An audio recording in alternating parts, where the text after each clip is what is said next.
દુનિયા મારી કોઈ હકી નથી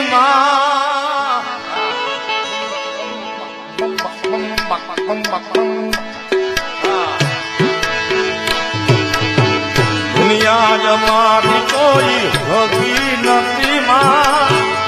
અમારી દુબળી